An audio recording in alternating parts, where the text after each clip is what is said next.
Jesse Palmer chosen over Wells for host, Becca Tilley shares her new romance, and Jojo and Jordan are trying for babies in Greece.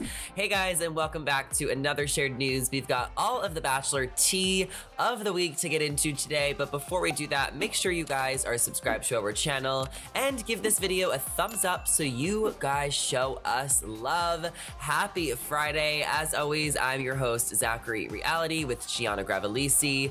Gianna, how are you doing today? Are you happy it's Friday? I heard that's your favorite day of the week.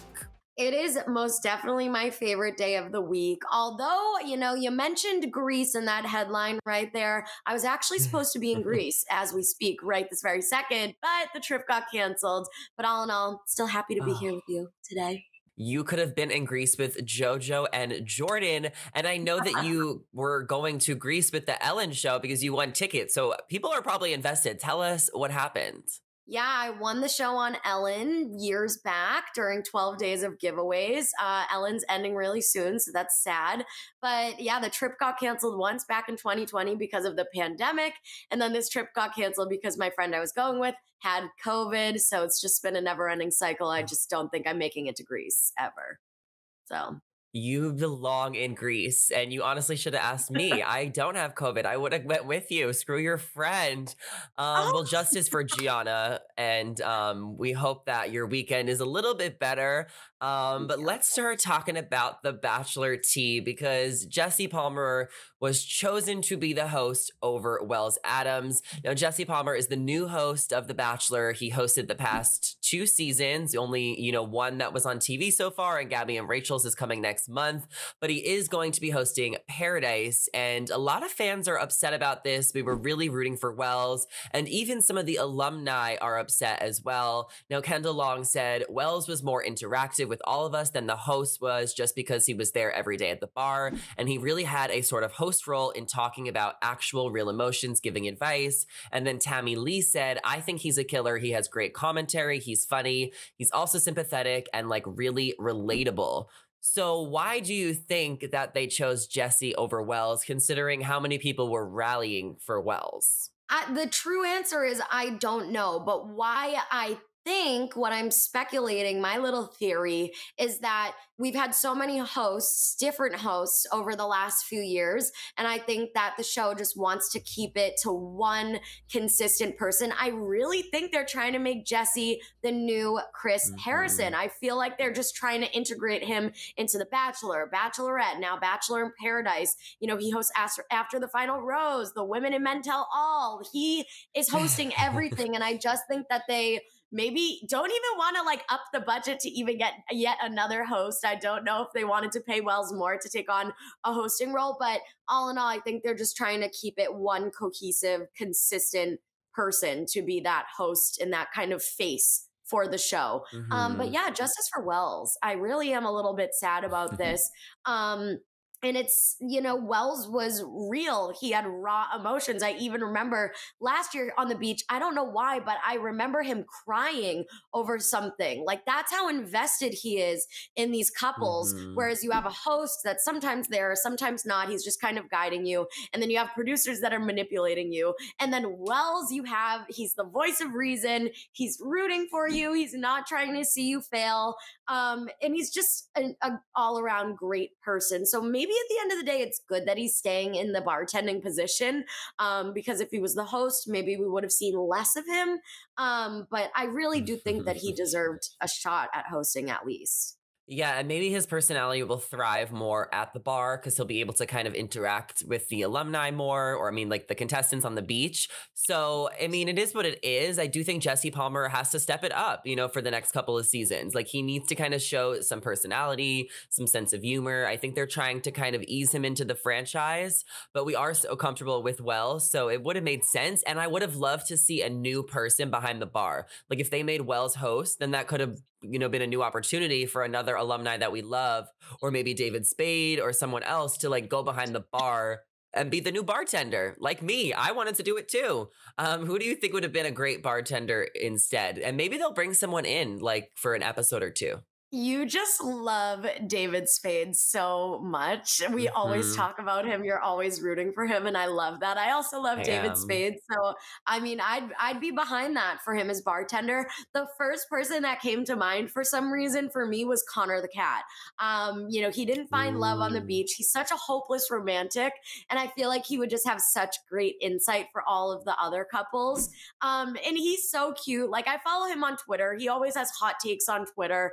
And I would just love to see him on the beach again. And maybe you never know, he could be a bartender, but then he could also find love. It could be like a little bit of both. But he has so much personality. And then, his little guitar ukulele, he could sing for everybody on top of being a bartender. Mhm. Yeah, I would love to see Connor back on the beach in any capacity. And if he's single, he might go back. I think there will be a few surprising faces.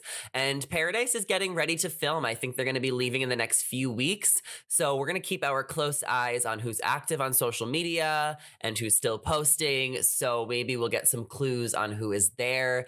Let's move on to our next topic because Rachel Lindsay and Bryan Abasolo are discussing kids. Now, former Bachelorette Rachel Lindsay got engaged to Bryan on her season of The Bachelorette over 6 years ago, and the two of them are still together today. They've been married for over 3 years, and they really do want to start a family, but they have really busy work schedules. Rachel is an entertainment correspondent for Extra TV, while Bryan just opened up his own practice in Los Angeles as a chiropractor. Rachel opened up on the Talking It Out podcast and said, "It's a really scary thought. I'm dealing with that right now. I'm strategically in my mind trying to plan out when could be the best time. Then you take your time doing that and realize it might not be as easy as you thought. You can't be like July 2022, I want to make this happen, when it could be a lot more difficult." So, I mean, the road to having kids is obviously going to be a process. I mean, how do you think they can manage that with their busy work schedules? Like, they are so established in their careers and they are so successful and they have so much going for them. So it's like, how do they know when to take a break from that and have kids? You're asking a woman that does not want to have children whatsoever, to be honest with you. Oh. Yeah, I'm sorry. That's just how I feel. I'm only 24. My mind could change. But Zach and I, we also are aspiring to be entertainment correspondents. And that's a busy lifestyle. Even right now, we're more on the low key side. But we're hustling. You got to be freelance. You got to take Mhm. opportunities. The schedule is madness. And if she gets pregnant, she's gonna have to take a step back from her career. Not saying that she can't jump right back into it. But our Erin Lim from E News, she just had a baby and she's Mhm. back in action. She has a nanny. She brings the kid with her on set. Like it could be fun like that too. But I mean, again, I'm in no place to be giving advice on when to have children, but if they want to take their time, if they're feeling busy, then they can take their time. There's really no rush to have kids. It's great that they're successful because, again, they can hire nannies to help them as much as possible, Mhm. which a lot of people Mhm. can't do in their own normal lifestyles. So I would say within the next few years. I know that they've been together for a while, but again, there's just no rush. Like, live your life, travel, work hard. You guys are thriving. Like, there's no rush to bring in a kid into this world right this very second. So I would tell them to pump the brakes a little bit when it comes to that. No, 100%. I mean, I do think there sometimes is a little bit of a rush, though, when your biological clock is ticking. I mean, obviously, they could do adoption or surrogacy. So I think that maybe that's kind of where she was coming from with all of the pressure that she feels, but also they're thriving in their careers right now so much so that if they did have a baby, they would have to take off. And like, as I mentioned, Bryan is building this new practice. Rachel's career is thriving right now. She's on every red carpet at every award show. So it's like she just doesn't want to take a break because she's on such a roll. So I don't know when they'll decide to have kids, if they decide to have kids, but I mean, at least they're super happy together and are still going strong. One of the few couples from The Bachelorette. So time will tell. I mean, any last advice for them? I don't know. I really don't know. If they have kids, just hire a nanny. I've seen it firsthand with my baby sisters, it gets a little crazy. So moving on to our next topic, Jojo and Jordan are on their honeymoon in Greece. Now, Jojo and Jordan have jetted off to Greece after their fabulous Santa Ynez winery wedding. They shared that they were extremely jet lagged and slept the whole first day when they got there, and that since the weather has been a little cold and rainy, they've been spending time at the spa. Jordan and Jojo did share in their People exclusive that they are ready for children since they postponed their wedding a couple years, so they could possibly be trying right now. More baby talk on our panel today. I mean, do we think Jojo and Jordan are enjoying their honeymoon? They look really happy in Greece, even if it's a little rainy. I mean, that makes me feel better that I'm not there, considering it's rainy in Greece right now. That just gives me some peace of mind. I just feel less FOMO. I love that they're there. I know they say like France is like the country of romance and stuff, but I feel like any European country is just so romantic, especially if they're in like Santorini. That's like the #1 honeymoon spot ever for them. And they're so adorable. And after their long awaited wedding, after all the unfortunate circumstances that made them postpone the wedding, I think that they deserve to go absolutely wild in Greece. They deserve to have the best honeymoon literally ever. And if they want to try for kids right now, again, more baby talk, but they seem pretty ready to have children. You know, their careers aren't as much in the public eye as Rachel's, but I think that Greece would be a really good place to try. I mean, again, having a child's not that easy for everybody. So like, we don't know the logistics of her ability to have children, but if they want to try there, might as well try there. Like, that's awesome. I was conceived in a motel on Valentine's Day. That's not really cool. So if this was conceived in Greece, that would be a cool story to tell the kids someday. Yeah, you know, my cousin, he just celebrated his 1-year wedding anniversary, and they already have a baby. Like, they literally got pregnant like right after the wedding. I think they got pregnant like a few weeks after. So it definitely happens, and couples are definitely, you know, so in love more than ever after a big wedding. So I wouldn't be surprised. And we also do have confirmation that Jordan's brother Aaron did not go to the wedding, even though he was invited. So we were kind of talking about this last week. The two brothers, you know, haven't really talked in a long time. There's kind of been this competitive feud, or it's just kind of the way Aaron chose to do life. And, you know, he's kind of doing his own thing. But I mean, a lot of people were wondering, and it's super sad that he did not show up, but I don't think that's gonna, you know, let them ruin their special day. Obviously, they still had a great time, and their wedding looked amazing, and their, you know, dresses looked amazing. I mean, how pretty was that wedding? I think it was one of the prettiest ones of all time. Oh my God. I mean, they had years and years to plan it, right? And Jojo even said, you know, they really used that extra time to their advantage when it came to planning. So it looked perfect because they had the time to plan it to make it perfect. And her dress was gorgeous. The pictures were stunning. I mean, it looked so magical. Seriously. So magical. And something else that is also magical is Jojo's BFF, Becca Tilley, who just announced her relationship with singer, pop icon Hayley Kiyoko. Now, Becca Tilley was originally on Chris Soule's season and then returned to Ben Higgins' season. So she was on 2 Bachelor seasons. And Hayley is a popular singer and gay icon. You may know her from Lemonade Mouth on Disney Channel. The two of them have been rumored to be dating for years. And with Hayley's newest Bachelor-style music video, Becca made a cameo in the video and has launched their relationship that has been, you know, more private the past few years. So what do you think about launching a relationship in a music video? That is iconic beyond iconic. You know, there's this whole thing right now of relationships like, oh, a soft launch, a hard launch, like how to launch your significant other on Instagram. And to do it like this, it's just like, boom, in your face, it's there. I know Becca even posted a reel on her Instagram right now that's just blowing up, like thousands upon thousands of views within minutes.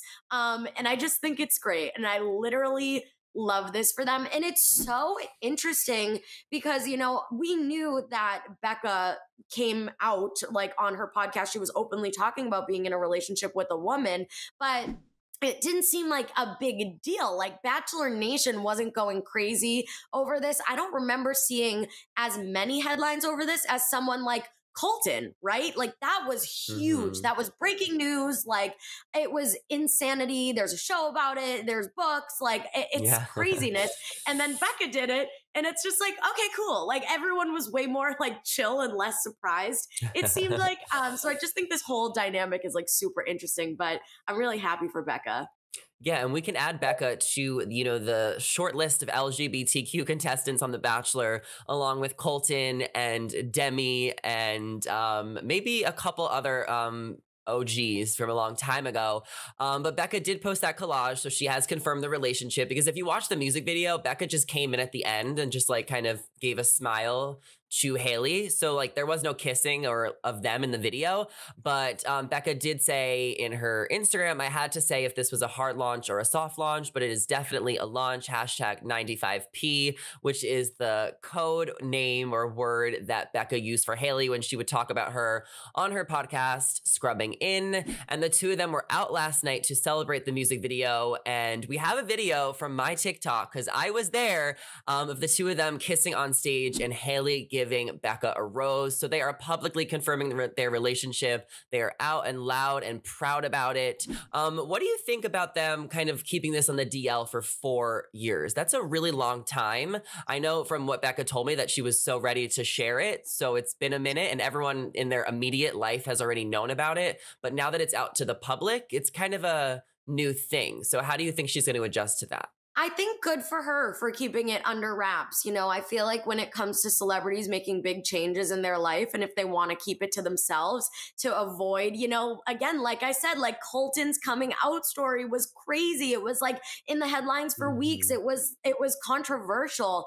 And if Becca did this, I feel like 4 years ago, it would have been kind of the same thing, maybe a little bit of a media circus, especially 4 years ago. We have come a long way as a society. People were way more closed-minded 4 years ago. So God only knows what people would have said had she been like, I am dating a woman for the very first time. It's crazy. So I feel like now, thankfully, everyone's way more accepting. We've seen so many people in the comment section just like giving her nothing but support, both her and Hayley. And the video was so funny too. Like it was just so accurate. It depicted the show so well. And I think that they're going to thrive now in their futures together. And I really think that, again, I just think them keeping it under wraps for so long was a very smart idea on their part. And it probably made their relationship even stronger because they didn't have to deal with the headache of the media commenting about them. Yeah, that's fair, because I mean, I know a lot of, Bachelor fans listening to this might not know Hayley Kiyoko, but she is a huge singer. She has been a big deal for a while. So this would have been a really public relationship if they wanted it to be years ago. So they definitely, decided to do their own journey and keep things under wraps, but now they're sharing it. So I'm sure they're going to get a lot of love the next few days, as they already have gotten so much love. Now, we do know, before we wrap things up, that The Bachelorette is coming. I believe it's 52 days away. Now, Gabby and Rachel have returned from filming, and Gabby has posted a couple things to her Instagram story, but there has been no word of Rachel. She's not posted anything, not a story, not a post, not a comment. She may just like not be ready to return to social media after, filming for the past 2 months. But I think it's fair that we ask for like a wellness check. Like, is she okay? Like, is she with the guy? Is she heartbroken? Like, I just want to make sure she's alive. Like, is that a valid question? Do you know where Rachel is, Gianna? I do not know where Rachel is. I have not seen Rachel. I have no idea. I think it is valid to be concerned, because not only is Gabby posting, but a lot of the contestants, a lot of the men are posting as well. Like it's like they all came out of the gate. They came out of hiding. The twins, everybody. And it's just like, if Rachel hasn't came out of hiding yet, like, is she still on set? Like, we know filming wrapped. Maybe she's doing some pickups. Maybe she's still on the boat. We know that there was a cruise The going on this boats. season? Did she get lost at sea? Like, I have no idea. Or maybe she's just like honeymooning with her mans and she's just being extra cautious of posting. Well, that's the thing. She could be on a happy couple weekend and she could be with her fiance for all we know, or she could be heartbroken at home. Like, I think that it's possible that, like, you just never know what's going to happen. I think that there's probably less pressure to get engaged at the end because there's two of them. And it seems like Gabby is happy because she's like out eating. And I just want to make sure Rachel's okay. It's like a valid concern. And hopefully she posts soon. And I mean, we cannot wait for The Bachelorette. It is just 52 days away. So we already are starting our countdown. And I mean, those were our biggest Bachelor Nation news stories of the week. So Gianna, thank you for being here with me to break it all down. I hope that you have a better weekend. And I mean, are you going to check Jojo and Jordan's Instagram stories, or do you not want to get FOMO from Greece? I will absolutely be checking their stories out, and I will live vicariously through them as they honeymoon and eat feta and buy evil eyes and do all the things you should do when you're in Greece. For sure. All right. Well, thank you all so much for watching. Please make sure to leave your comments down below on your hot takes. And don't forget to give this video a thumbs up and subscribe to our channel so you're always up to date with all things Bachelor Nation. As always, I'm your host, Zachary Reality with Gianna Gravelisi. Our social media handles are on the screen right now, so come over and say hi, and we will catch you guys in the next one. Bye.